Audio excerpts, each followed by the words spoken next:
होती है, धरातल पे चलती है ना। अंतरिक्ष से आते आते ऊष्मा कितनी बचती है और कितना वो परिवर्तित होती है, इसके विषय में ऊष्मा बजट में बताया गया है ना कि हमको ऊर्जा कितनी प्रदान होती है। तो जब सूर्य की ऊर्जा 100% सूर्य से निकलती है तो ये पहले आता है अंतरिक्ष। अंतरिक्ष में ऊर्जा क्या होती है, 6% विलीन हो जाती है ना। उसके बाद फिर आगे चलते हुए बादल पड़ते हैं, बादलों में ऊर्जा कितनी परिवर्तित हो जाती है, 27% विलीन हो जाती है।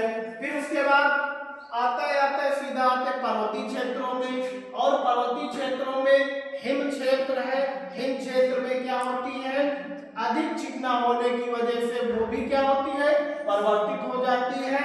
और ये टोटल अंतरिक्ष का, बादल का और हिमच्छादित क्षेत्रों का टोटल मिला के 35% ऊष्मा क्या होती है, परिवर्तित हो जाती है ना, अवशोषित कर लेता है ना वायुमंडल वो अंतरिक्ष। फिर इसके बाद जब 35% अवशोषित हो जाता है, इसी 35% को पृथ्वी का एल्बिडो कहा जाता है ना। पृथ्वी का एल्बिडो कितना होता है, 35%। इसी वजह से इसका पृथ्वी के एल्बिडो माना जाता है 35%। फिर आगे इसी का 100 का 35% लिया हुआ, अब इसमें से शेष कितना बचेगा, शेष 65%। तो जो शेष 65% ऊष्मा बचेगी वो धरातल में आती है। तो 65% में से 51% ऊष्मा लघु तरंगों के माध्यम से धरातल पर पहुंचती है ना। उसके बाद जब ये पहुंचती है तो 14% ऊष्मा वायुमंडल में अवशोषित हो जाती है, 14% वायुमंडल में अवशोषित हो जाती है ना। अब धरातल पर जब ये पुनः प्रवेश होती है तो इसमें 51% का ही दीर्घ तरंगों के माध्यम से, 51 का ही क्या होगा, दीर्घ तरंगों के माध्यम से अंतरिक्ष में पुनः वापस चली जाती है ना।